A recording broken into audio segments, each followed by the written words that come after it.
Hey everybody, Jabman025 here. Today I'm taking a look at my 20th real grade kit, the High New Gundam Verka. This is from the novel Beltorchika's Children, which is a retelling of Char's Counterattack. Instead of the New Gundam, you get the High New. Instead of the Saber, you get the Nightingale. Let's have a look.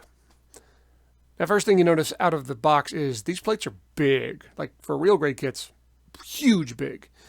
I also noticed that on my kit in particular, a lot of the pieces were off the tree. They were in the bag. So be careful when you open yours. Internal frame on this thing is absolutely gorgeous. It has got a great look to it.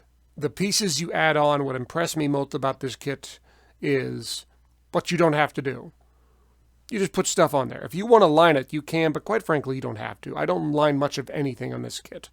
I think it looks better without it. And it's a gorgeous looking kit. Add on some parts.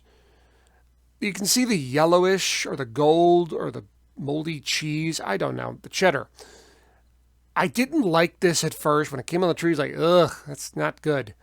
But it kind of works in the context of the kit. Once you add everything else to it, it looks better.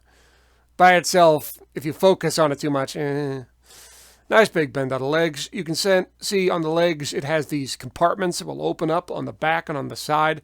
That's something you don't see on real grade. You don't even see it on master grades that often. This is a really impressive thing for the real grade. More latches on the vents. You can see the skirt armor on this thing is huge, especially the back skirt armor. But the internals, the silver, the gray, the piping, all the detail, just gorgeous looking, absolutely gorgeous. Did a tiny bit of lining here, but not much. Torso. It's all right. I mean, the only complaint I have on the torso is getting the door open and getting the cockpit open to see the pilot inside is a giant pain in the butt. You pretty much have to take the torso off to do it. But it looks good. I like the vents underneath the arm and the armpit area. Just because, I am a sucker for those little details, and it looks good. Shoulder armor. I like these little silver vents. Those just come off a part tree. You don't got to do anything. And, that gives the depth perception of the vents on the inside. It just looks so good. The arm had these little stickers for the joints to make silver. I mean, I guess that's nice. This thing has almost no bad nubs, but there are a couple right there on that forearm. You can see on the side of the silver piece, there are a couple bad ones there. But that's the exception to the rule. For the most part, this kit has no bad nubs, and a good chunk of it's undergated. Put the head on there. Head's a little awkward to pose with because it's just so freaking huge. It's got those big vents on each side. And I had a real pain getting the sticker to stay. I don't know why. The sticker for the eyes just did not want to stay in there. And it was a little tricky to get the head all together, but once it's good, it's good. You got these propellant tanks on the back. This kind of acts as a tripod to keep this thing upright because the backpack is friggin' heavy. But you lay them down and it kind of acts as a tripod and holds them up. You have this middle piece, the middle binder here, that can be straightened if you want, as so, or it can be bent down as so. Beam sabers are stored in here. You have to pull them out and lift them up to get the beam sabers out. It is a giant pain in the butt to open it. It's a giant pain in the butt to close it. If you can't use fingers, you got to use tweezers. And even with the tweezers, it's still a pain in the butt. So if you want a beam saber, don't use them. Use the one here in the forearm. The forearm is much easier to open. Open a latch, flip it up, there's your beam saber. Close it. Close the latch, flip the front part back up, and it's closed again. Much less of a pain. 2 clear blue blades to add with beam sabers if you want to use that. Beam rifle. Looks like a shrunk down version of the master grade. Not a problem with that. Looks good. Nice detail. I didn't do any lining on this because I think it looks better without. But decals will help with that. The bazooka can still extend. I wasn't really expecting that on a real grade, but it can. Like I said, just a shrunk down version of the master grade one. Snap it shut, holds it there, no problems. Shield. This one reminds me a lot of the original Master Grade High New Gundam as opposed to the Verka. Instead of using decals all over the place, you just have a base white and then you add a blue and then a light bluish purple pieces on top of that, so it kind of stacks. They do the same thing with the funnels. Now here's the only place I was concerned at. So, okay, base white and you add the blue and you add the light purple and you just stack plastic on top of plastic on top of plastic.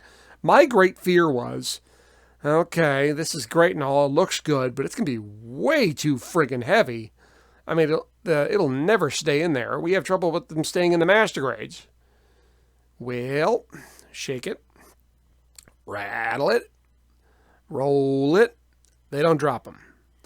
That is very impressive.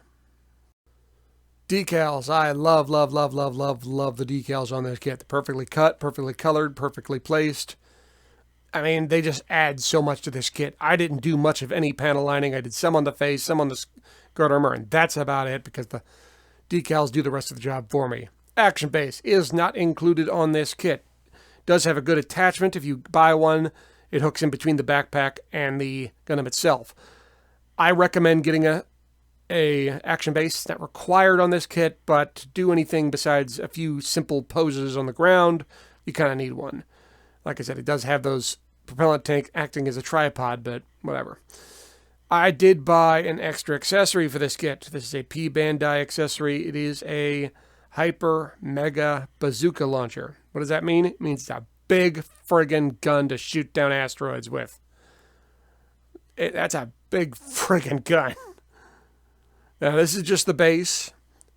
Add on all the armor, and here you go. The gun does come with 2 action bases, one for the Gundam, one for the gun itself. It comes with an energy pack and a cable running between that and the gun. The energy pack does attach into the action base. The attachment for the gun, I thought would be some fancy thing. No, it's just a standard attachment that comes on all action bases, and it just kind of rests there. I thought there'd be something fancier than that, but okay, fine. Now, the way this holds is there's a latch. It wraps around the shoulder, and it does hold into the hand. Now, this thing is way too heavy for the Gundam to hold, shocking, which is why you need the action base. But like I said, it does come with one for the Gundam, too. And like I said, I do recommend you get an action base anyway, so there you go. Decal the gun up. Comes with standard real-grade decals to match it alongside. Again, really good. Did have to do some lining on the gun. Much more than I did have to do on the Gundam mod, ironically. Don't pay attention to the background there. Good decals. Looks good. The only haphazard with this thing is you can't really do much outside of this one pose with this gun. It looks really good, though. You got to say that. Final thoughts on this kit. First, talking about the real grade high new Gundam itself. This is the best real grade of all time. I'll go one step further. It's the best 144th kit of all time. This kit looks so good without having to do any detail work. You do what it says in the manual. You add the decals. You do a tiny little bit of lining. And you're golden. That's how good this kit looks. I didn't like the original cheese gold, but it works in the context of the kit. If you just focus on it too much, it's like, ugh. But in the kit itself, it looks real good. For the gun itself, I like it, but I'm a big fan of big, giant, over-the-top, crazy weaponry. And that's what that is.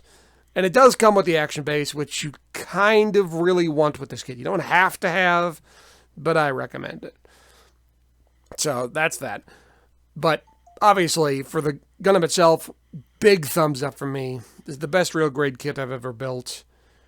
It's superb. It's, it's not a mini master grade. It's one step above that. That's how good this kit is. Maybe a mini perfect grade? I'm not sure I'm going to go that far, but it's close. Well, guys, thanks for watching. I hope you enjoyed this review. Hope you found it informative. If you have any questions, please ask them. I will answer them as best I can. Please stay tuned for more. I always got more reviews coming, and I will see you guys next time. Oh, and one more thing. This is my boomstick. And this is my candy cane. Merry Christmas, everyone!